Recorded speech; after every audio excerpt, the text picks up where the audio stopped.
The bridge of the Crimson Talon fell silent as Commander Jarin entered, her massive frame filling the doorway like a storm cloud. At nearly 8 feet tall, with azure skin that seemed to shimmer under the ship's harsh lighting, and a cascade of crimson curls that fell past her broad shoulders, she was a sight that had inspired both awe and terror across 3 star systems. Her people, the Kethmori, had bred her bloodline for one purpose: war. And she had exceeded every expectation. "Status report," her voice rumbled deep and commanding, causing several junior officers to flinch. Lieutenant Vexilar, her second in command, stepped forward with visible effort. Even among her own species, Jarin was considered overwhelming. The genetic modifications that had enhanced her strength, speed, and tactical prowess had also made her something her people feared as much as they revered. "All systems operational, Commander. The new mechanic has arrived and is settling into quarters." Jarin's golden eyes narrowed slightly. She'd been through 17 mechanics in the past 2 cycles. Most requested transfers within days, unable to handle working so closely with someone of her reputation. The others had simply fled in the night, abandoning their posts rather than face another day in her presence. "Species?" she asked, though she hardly cared. They all ended up the same way. Human commander from the Terran Engineering Corps. A human, Jarin had heard of them. The newcomers to galactic society, known for their adaptability and stubbornness. Perhaps they would last longer than the others, though she doubted it. Her very existence seemed to trigger some primal fear response in most sentient beings. Even potential mates among her own people had taken one look at her informal courting situations and made hasty excuses to leave. The isolation had carved hollow spaces in her chest that she filled with duty and discipline. It was easier to be the weapon everyone expected than to acknowledge the loneliness that gnawed at her in the quiet hours between battles. Hours later, Jarin made her way to the armory for her daily equipment inspection. The corridors cleared, before her as usual, crew members pressing themselves against the walls and avoiding eye contact. She was used to it by now, though it still stung in ways she'd never admit. The armory doors slid open and she stopped short. A figure in standard mechanics coveralls was kneeling beside her personal combat suit, tools spread around him in organized chaos. He was smaller than her by far, most beings were, with dark hair and skin that held a warm tan. Human, obviously. "You must be the new mechanic," she said, expecting him to scramble to attention, or at least show some sign of fear. Instead, he glanced up casually, offering a slight smile. "That's me, Eli Torrens." He gestured to her armor. "Hope you don't mind, but I noticed some micro-fractures in the chest plating. Figured I'd get started on repairs." Jarin blinked, momentarily off balance. He hadn't even stood up. "You're working on my personal equipment." "Well, yeah, that's what mechanics do." Eli's tone was matter-of-fact, friendly even. "Don't worry, I know what I'm doing. Been working on combat suits since I was 16. She moved closer, towering over him, expecting the usual response. The widening eyes, the stammered apologies, the sudden need to be anywhere else. Instead, Eli continued his work, occasionally humming under his breath. "Most beings require permission before handling a warrior's gear," she said, testing him.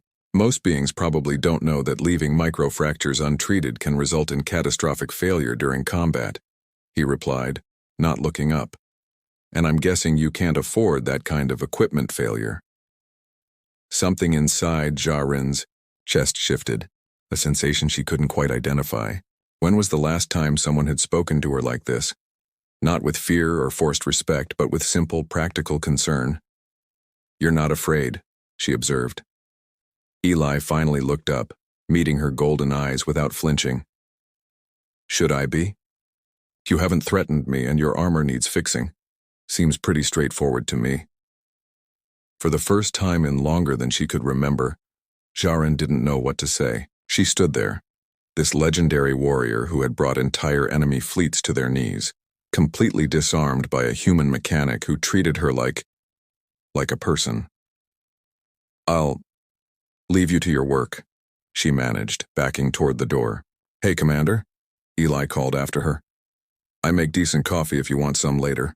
Real Terran stuff, not that synthetic sludge from the dispensers. Jarin paused at the threshold, her hand on the doorframe. Perhaps, she said quietly, then disappeared into the corridor, her mind spinning with unfamiliar possibilities. The next morning, Jarin found herself taking an unusual detour past the armory. She told herself it was merely to check on the repairs, but the truth was more complicated. The human's casual treatment of her had left her oddly unsettled, like a song stuck in her head that she couldn't quite shake. Eli was already there, working on her weapon systems with the same methodical precision he'd shown the day before. A small device beside him emitted the rich aroma of what she assumed was his promised coffee. "Morning, Commander," he said without looking up. "Your pulse rifle's targeting system was off by 0.03 degrees. Nothing you'd notice in close combat, but it might throw off long-range shots." Jarin approached slowly, studying him. "You identified that level of calibration error?" "It's what I do." He finally glanced up, offering that same easy smile. "Coffee's fresh if you want some. Fair warning, though. It's stronger than most species are used to." She accepted the offered cup, their fingers brushing briefly during the exchange. The contact sent an unexpected jolt through her system.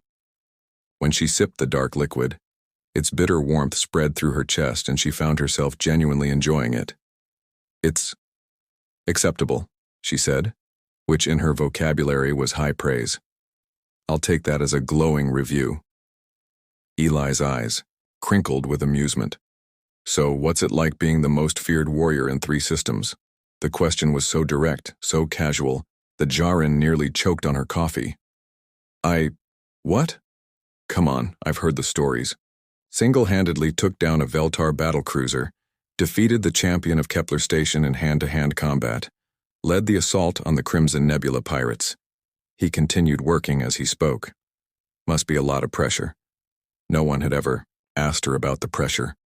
They saw the victories, the reputation, the fear she inspired, but never the weight of it all. "It is the path I was bred for," she said carefully. "Bred for, maybe, but that doesn't mean it's easy." Eli's tone grew more serious. "Back on Earth, we had soldiers who carried that kind of burden. The really good ones, the ones who saved everyone else. They were often the loneliest people you'd ever meet." Jarin stared at him, her coffee forgotten. How did this human, this stranger, see so clearly what her own people had never understood? Their conversation was interrupted by the ship's alarm. Battle stations. Jarin's transformation was immediate and startling. The contemplative being Eli had been talking to vanished, replaced by a creature of pure lethal intent. "Lock down the armory," she commanded, her voice carrying new authority. "Stay here until the all-clear." "Be careful out there," Eli said, and the genuine concern in his voice made her pause at the doorway. The battle was swift and brutal. A group of raiders had attempted to ambush a merchant convoy under Kethamori protection, not realizing that Jarin's ship was providing escort. She led the boarding party personally, her massive frame cutting through enemy lines like a force of nature. Her people fought with deadly efficiency, but even they gave her space, awed by the controlled violence she unleashed. When the last raider fell, Jarin stood amidst the carnage, her armor scorched and dented, minor wounds bleeding. Through the gaps, this was what she was made for. This moment of absolute dominance when her very presence could end conflicts before they truly began. But as she returned to her ship, she found herself thinking not of victory or glory, but of warm brown eyes, and the genuine concern they'd held. Eli was waiting in the armory when she arrived, his face lighting up with relief when he saw her. "Thank the stars, I heard it was intense out there." "Minor engagement," she said dismissively, then winced as she moved. A piece of shrapnel had found its way past her armor, leaving a gash along her ribs. "You're hurt." Before she could protest, Eli was beside her, his hands gentle but firm as he examined the wound. "This needs proper attention." "It's nothing. Commander, with respect, you're bleeding all over your armor. Sit down." The authority in his voice was so unexpected that she actually obeyed, settling onto a workbench while he retrieved a medical kit. His touch was careful, professional as he cleaned and treated the wound, but Jarin found herself hyper-aware of every contact. "There," he said finally, applying a bio-seal. "Should heal clean. You might want to have the ship's medic look at it tomorrow." "You're not afraid of my blood," she observed. "Many species found Kethmori blood toxic or disturbing. It's just blood, you're just a person." He met her eyes. A person who happens to be really good at her job, but still just a person. Something cracked inside Jarin's chest. Not breaking, but opening. Like ice beginning to thaw after a long winter. "I should go," she said softly, but made no move to leave. "Should, maybe, but you don't have to." Eli settled into a chair across from her. "Tell me about your people. What's it like on your home world?" And to her own amazement, she did. They talked until the ship's night cycle was well advanced, sharing stories and perspectives across the vast gulf of their different species. For the first time in her adult life, Jarin felt like someone was truly listening to her, not to the legendary warrior, but to the person beneath the reputation. When she finally returned to her quarters, she found herself looking forward to tomorrow's visit to the armory. The loneliness that had been her constant companion seemed somehow less oppressive, as if a small light had been kindled in the darkness. Behind her, Eli watched her go, his own thoughts troubled and excited in equal measure. He'd come aboard, expecting to service equipment and stay out of everyone's way. He hadn't expected to find himself fascinated by the most dangerous being on the ship, or to discover that beneath all that lethal capability was someone who just wanted to be seen as more than a weapon. The pattern continued for weeks. Each morning, Jarin would find reasons to visit the armory, and each time their conversations grew longer and more personal. Eli had a gift for drawing her out, asking questions that made her think about herself in ways she never had before. Tonight was different. The ship was on minimal power during a maintenance cycle, and most of the crew was asleep. Jarin found herself walking the corridors, restless and unable to settle. Almost without conscious thought, her feet carried her to the armory. The door was open, warm light spilling into the hallway. Eli sat at his workbench, not working but simply holding a cup of coffee and staring out the small viewport at the stars beyond. "Can't sleep either?" she asked softly. He turned, unsurprised by her presence. Over the past weeks, these late-night encounters had become their own ritual. Too much thinking. She moved to stand beside him, her large frame somehow fitting naturally into the space. "About what?" "Home. Family. The path that led me here." He glanced up at her. "What about you? What keeps the great Commander Jarin awake?" "Don't call me that," she said, settling onto the floor beside his chair. At her full height, she still nearly matched his seated eye level. "Not when we're like this." "Like what?" "I don't know what to call it." The admission came out quieter than she'd intended. "I've never had this before." Friendship? The word hung between them, but they both knew it wasn't quite right. There had been a growing tension in their interactions, moments when their eyes would meet and hold just a little, too long when casual touches would linger and leave them both slightly breathless. "My people don't really do friendship," Jarin said finally. "We have alliances, hierarchies, breeding contracts, but not this." "What about love?" The question hit her like a physical blow. Love is considered a weakness, something that interferes with duty and efficiency. That's the saddest thing I've ever heard. She looked at him, this human who had somehow slipped past every defense she'd ever built. "What's it like, on your world?" "Messy, complicated, beautiful." He reached out, his fingers brushing against hers where they rested on the floor. "We believe love makes us stronger, not weaker. That having someone to fight for gives meaning to the fight. I've only ever fought for duty. What would you fight for now?" The question hung between them, loaded with implications neither was quite ready to voice. Jarin's golden eyes searched his face. seeing something there that made her chest tight with unfamiliar emotion. "Eli," she whispered. He stood slowly, his hand still touching hers, and she rose with him. The size difference between them should have been comical, but somehow it wasn't. He reached up to touch her cheek, his palm warm against her blue skin. "No, this is complicated," he said softly. "I know there are regulations, cultural barriers, 1,000 reasons why this is impossible. Then why? Because when I look at you, I don't see the feared commander or the perfect weapon. I see someone who's been alone too long, who's forgotten that she deserves to be cared for." His thumb traced across her cheekbone. "I see someone beautiful." Jaren's breath caught. No one had ever called her beautiful. Impressive, terrifying, magnificent in battle. But never beautiful. "You don't understand what you're saying," she managed. I wasn't made for this. For softness. Maybe not. But you're here anyway." She was, despite every piece of conditioning, every lesson about duty and discipline. She was here in this quiet moment, letting a human touch her face like she was something precious, rather than something to be feared. When he stood on his toes to kiss her, she met him halfway, her large hands cradling his face with surprising gentleness. The kiss was soft at first, tentative, then deeper as she discovered this new form of connection. Her enhanced senses were overwhelmed by his warmth, his scent, the rapid beating of his heart against her chest as she pulled him closer. When they finally broke apart, both were breathing hard. "My quarters," she whispered against his lips. "If you're certain."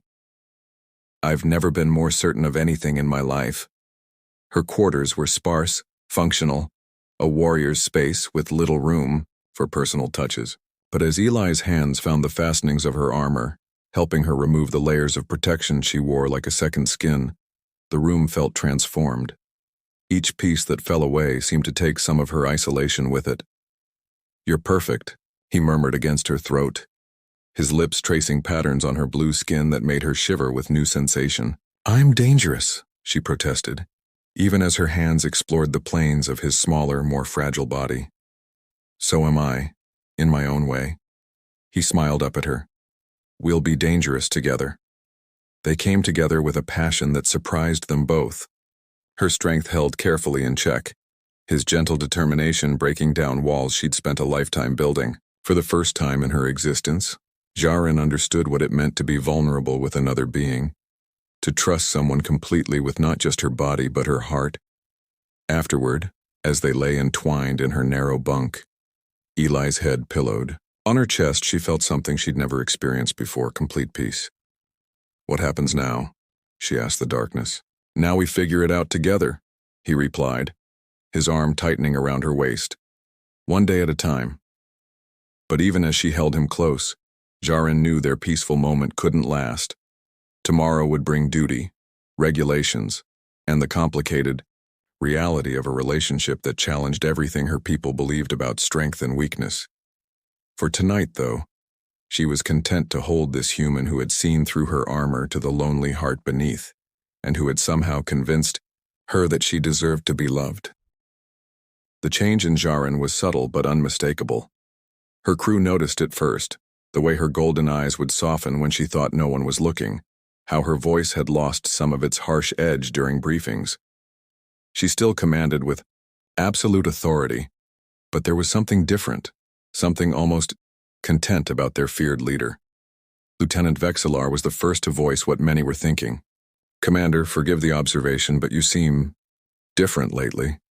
Jaren paused in her review of tactical reports, her hand instinctively moving to touch a small mark on her throat that her armor's collar barely concealed. A love bite. Eli had left the night before during one of their passionate encounters.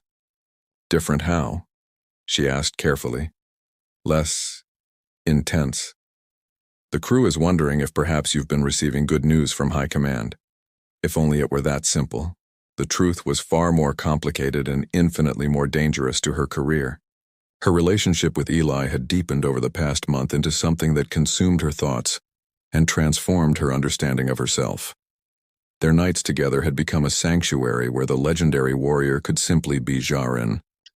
vulnerable, passionate, and desperately in love with a human who saw her as more than a weapon.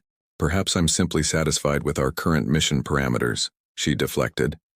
But her mind was already drifting to Eli, probably working in the armory, humming one of his human songs while he calibrated her weapons with the same careful attention he showed to every aspect of her life. The comm system crackled to life, interrupting her thoughts. All senior staff to briefing room 7. Priority Alpha communication from High Command. Jaren's blood chilled. Priority Alpha meant direct communication from the War Council, and they never called unless something was seriously wrong. The holographic image of Supreme War Commander Kexathul materialized before the assembled officers, his scarred features set in their perpetual scowl, his eyes fixed immediately on Jaren. "Commander, it has come to our attention that you have been fraternizing with a member of your crew. A human, specifically." The words hit like a physical blow. Around the table, her officers shifted uncomfortably, avoiding her gaze. Someone had reported them. But who? "Sir, Silence. Kexthul's voice brooked no argument. "The Kethmori do not form emotional attachments. We do not compromise our effectiveness for the sake of fleeting physical desires.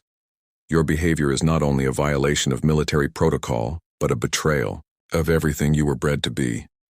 Jaren felt her composure cracking. "The human is an excellent mechanic.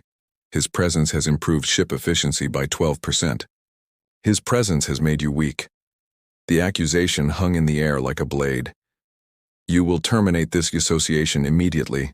The human will be transferred to another vessel within the cycle." "No." The word escaped before she could stop, it powered by a fierce protectiveness that surprised even her. "I beg your pardon?" "I said no, sir. Eli Torrens remains on my ship." The silence that followed was deafening. Her officers stared at her in shock.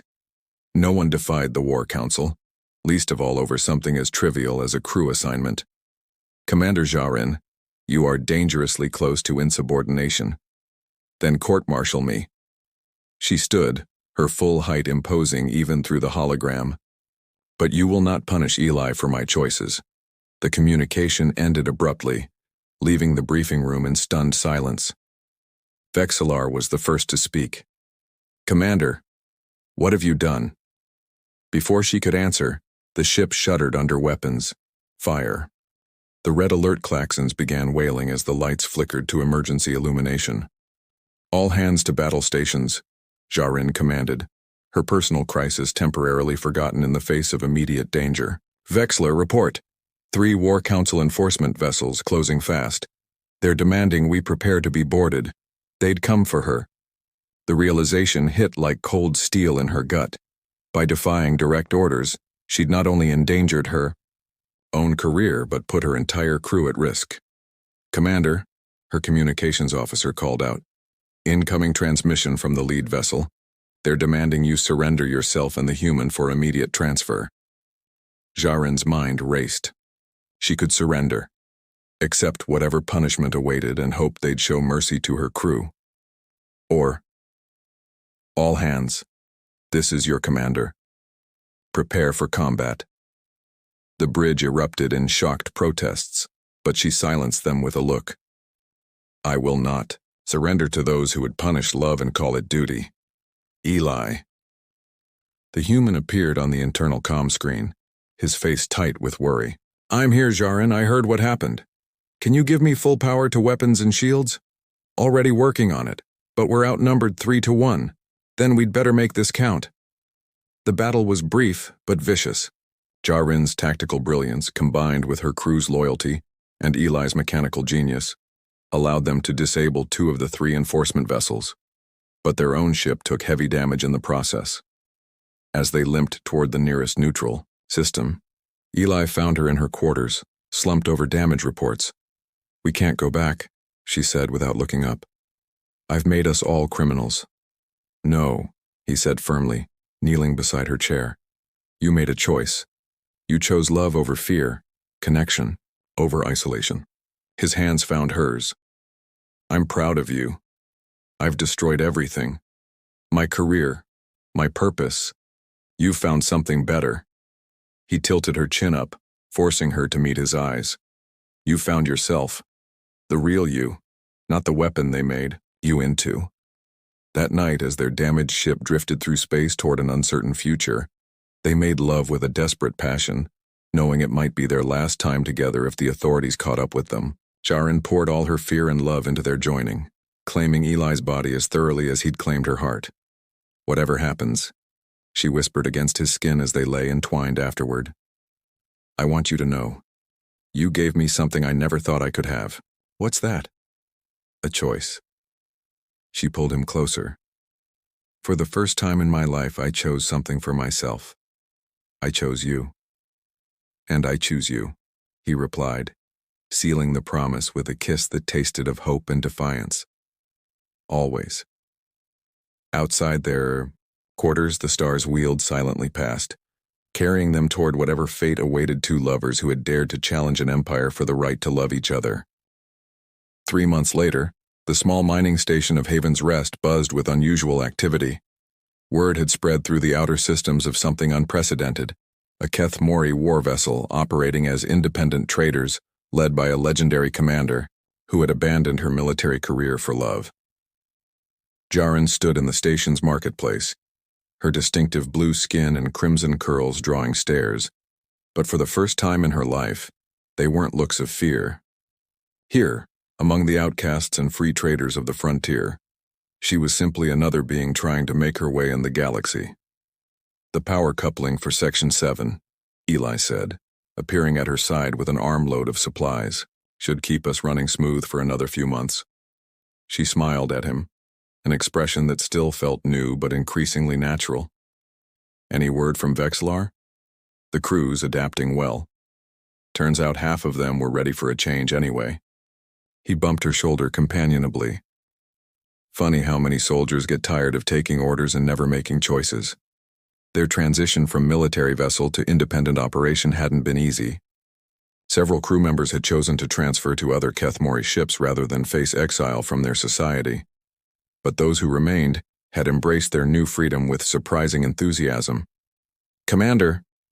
The voice belonged to Jackson, one of their young engineers. We've got incoming transmission from the Terran Diplomatic Corps. Jaren and Eli exchanged glances. Contact with any official government could mean trouble, but they'd agreed early on that hiding would only work for so long. The holographic image that materialized in their ship's conference room showed a middle-aged, human woman in diplomatic attire. Commander Jaren, I am Ambassador Chen Wei of the Terran Federation. I'd like to discuss a proposition. We're listening, Jaren replied carefully. Your unique situation has come to our attention. A Keth Mori commander and her mixed-species crew operating independently, with an impressive record of successful trade negotiations and conflict resolution. The ambassador smiled. We have a proposition that might interest you. An hour later, Jaren and Eli walked hand in hand through Haven's Rest's observation deck, processing what they'd heard. Independent diplomatic escort service, Eli mused. Protecting trade delegations, mediating disputes, providing security for sensitive negotiations. All completely legal under galactic law, Jaren added. And it would let us do what we do best, just for better reasons. Plus steady income, official recognition, and protection from Keth Mori pursuit. Eli squeezed her hand. Sounds too good to be true. Perhaps. But I've learned that sometimes the impossible becomes possible when you're willing to fight for it. They stood in comfortable silence, watching the stars through the massive viewport. Their reflection showed them together, the towering alien, warrior and the compact human engineer, an impossible pairing that had somehow worked. Do you ever regret it? Eli asked quietly. Giving up everything you were? Jaren considered the question seriously. She'd lost her rank, her place in Keth Mori society, the identity she'd been bred for. But she'd gained something far more valuable. I didn't give up what I was, she said finally. I became who I was meant to be. She turned to face him, her golden eyes warm with love. Besides, I didn't give up everything. I kept the most important part. What's that? You. Their kiss was interrupted by the soft sound of approaching footsteps. Vexlar cleared his throat, diplomatically. "Commander, the crew has reached a decision regarding the diplomatic contract. And, unanimous acceptance, we're ready to make this official if you are." Jaren looked around at her crew, former Kethmori soldiers who had chosen freedom over duty, adventure over security, love over fear. They watched her expectantly, waiting for orders from their chosen leader. "Then we accept." She straightened, unconsciously slipping into her command voice. "Prepare the ship for departure. We have a new mission." As the crew dispersed to their duties, chattering excitedly about their new purpose, Eli slipped his arms around Jaren's waist from behind. "So, Commander?" he murmured against her neck. "Ready for your next adventure?" She leaned back into his embrace, marveling at how perfectly they fit together despite their differences. "With you, I'm ready for anything." That night, in their shared quarters aboard the ship that had become their home, they celebrated their new beginning in the most intimate way possible. Their lovemaking had evolved over the months from desperate passion to something deeper, a communion of souls that transcended species and culture. Afterward, as Eli traced lazy patterns on her blue skin, Jaren reflected on the journey that had brought them here. "I used to think strength meant standing alone," she said softly, "that needing someone made you vulnerable. And now I know that real strength comes from having someone worth protecting, someone who makes you want to be better than you are." She turned in his arms to face him. "You didn't just love me, Eli. You taught me how to love myself." "You did the same for me," he replied, pressing a gentle kiss to her forehead. "I was just drifting before I met you, going through the motions. You gave me purpose." Outside their window, the stars beckoned with infinite possibilities. Tomorrow would bring new challenges, new adventures, new opportunities to prove that love could indeed conquer all. But tonight, in the quiet sanctuary of their shared bed, two souls who had found each other across the vast darkness of space were content simply to hold each other and dream of the future they would build together. The galaxy was vast, full of wonders and dangers they had yet to discover. But whatever lay ahead, they would face it together. The warrior who had learned to love and the engineer who had taught her how. In the end, that was all the strength they needed. Epilogue. 1 year later, the diplomatic reception on Kepler Station was in full swing. Delegates from a dozen worlds celebrating the successful negotiation of the Outer Rim trade accords. At the center of it all, Commander Jaren, now captain of the independent vessel New Dawn, stood with easy confidence, her dress uniform bearing the insignia of the Galactic Diplomatic Corps. Beside her, Eli wore the formal attire of a senior diplomatic attaché, though his real role remained that of chief engineer and Jaren's partner in all things. "Quite a change from running from the law," he murmured, accepting congratulations from a Centaurian trade representative. "Indeed," she replied, her hand finding his with practiced ease. "Though I must admit, I prefer this kind of excitement, Ambassador." Chen approached, beaming with satisfaction. "Captain, excellent work on the Altarian crisis. Your unique approach to conflict resolution continues to impress." "Thank you, Ambassador. Though I must credit my team, and my partner, for our success." Chen's smile widened. "Speaking of which, I have some news that might interest you, both. The Terran Federation has officially recognized your partnership. You're the first interspecies couple to receive full diplomatic immunity and spousal recognition." Jaren felt Eli's hand tighten in hers, sharing her wonder at this final acceptance. "It seems," she said quietly, "that love truly can change the galaxy." As they danced together later that evening, moving slowly to the soft music that filled the reception hall, Jaren marveled at how far they'd come. From a feared warrior who knew only isolation to a woman who had found her place in the universe through love. It was a transformation she could never have imagined. "Happy?" Eli asked, his arms secure around her waist. "More than I ever thought possible," she replied, and meant it completely. The future stretched before them, bright with promise and possibility.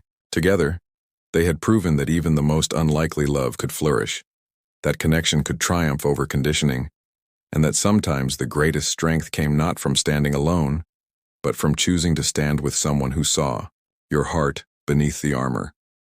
In a galaxy where status and power were everything, they had found something infinitely more valuable, a love that transcended species, culture, and expectation.